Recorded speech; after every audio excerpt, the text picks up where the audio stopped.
À l'issue de cette première soirée, Renaud est très content d'avoir remporté 100 000 € pour l'association, qu'on lui a attribué arbitrairement dans le tournoi des Maestros 2023 de N'oubliez pas les paroles. Retour en fanfare pour Renaud. Le champion était de retour dans N'oubliez pas les paroles, ce vendredi 7 avril, lors du premier prime de la 5e édition du tournoi des Maestros sur France 2. En trio aux côtés de Jérémy, N°10, et Manon, N°13, le maestro, gagnant des derniers masters, espère décrocher les 100 000 € promis à une association dans cette version événementielle et caritative de l'émission présentée par Nagui. L'instituteur belge nous a fait part de son attachement personnel à la cause qu'il a défendue, tout en revenant sur cette soirée riche en rebondissements déstabilisants. Interview. Téléloisirs.fr, dans quel état d'esprit étiez-vous en revenant sur le plateau, 5 mois après votre succès dans les Masters? Renaud, toujours aussi heureux et impatient d'être appelé à chaque fois. Je suis comme un enfant qui débarque, c'est comme si c'était la première fois que je venais dans le jeu, que ce soit pour les Masters ou ce tournoi caritatif. Puis, ça fait du bien de revoir les copains et Nagui, car nous n'avons pas toujours l'occasion de se revoir en dehors. Pouvez-nous parler de la cause que vous avez défendue? Mon équipe a joué pour l'association Enfance Majuscule qui se bat contre les violences sur les enfants et la pédophilie. C'est vraiment très important pour moi, ayant vécu dans une région avec malheureusement l'affaire Marc Dutroux en Belgique qui a un peu secoué mon pays et ma région. C'est une association qui m'a beaucoup touché, dès que j'ai lu sa fiche avant de monter sur le plateau. Avec votre récent triomphe dans les Masters, n'étiez-vous pas rassasié en matière de victoire?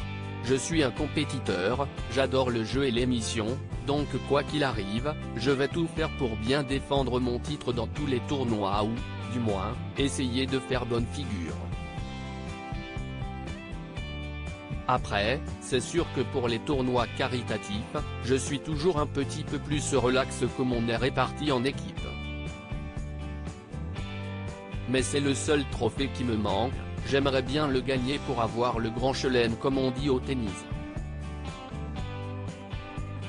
On vous connaît effectivement pour votre côté acharné. Mais avez-vous tendance à être plus relâché quand vient le tournoi des Maestros? Pas totalement, parce qu'après ma petite pause post-master, j'ai doucement repris les révisions. Je fais beaucoup d'écoute et je revois les grands classiques de l'émission, parce que je me dis que ce serait bête de se tromper sur ces chansons-là. Puis être en équipe, c'est autant un avantage qu'un inconvénient car d'un côté on a le cumul des points de chaque membre qui aide en cas de lacune, mais de l'autre, on n'a pas envie de se tromper et planter ses copains. À première vue, qu'avez-vous pensé de vos coéquipiers justement? J'étais très heureux de retrouver Manon, avec qui j'avais déjà joué lors du précédent tournoi. Et j'ai eu la chance de jouer avec Jérémy, que j'avais affronté à la Ligue des Maestros, mais que je n'avais pas eu l'occasion d'avoir comme coéquipier. De par votre expérience, avez-vous tenté de prendre le lead dans la dynamique du groupe? Je n'aime pas vraiment donner des ordres parce que je pars toujours du principe, comme dans mon métier, qu'il faut se concerter pour prendre des décisions ensemble. Je pense que ça se répercute un peu dans mon leadership, où j'aime bien que chacun donne son avis dans sa manière dont on va aborder le jeu.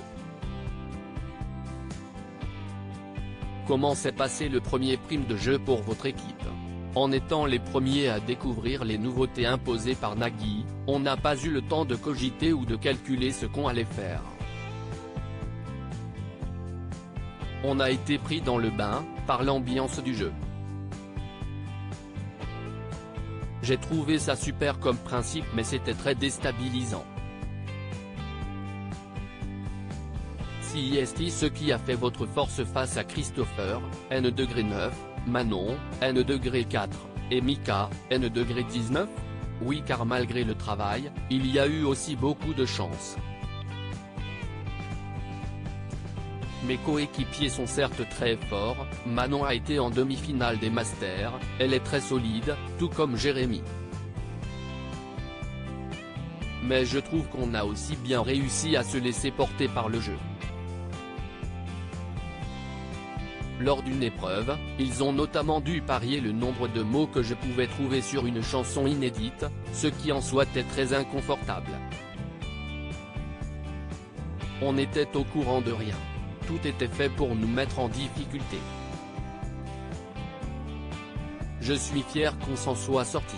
À lire aussi Renaud en demi-finale des Masters 2022, le 4e plus grand maestro de N'oubliez pas les paroles donne son avis sur les nouveaux candidats.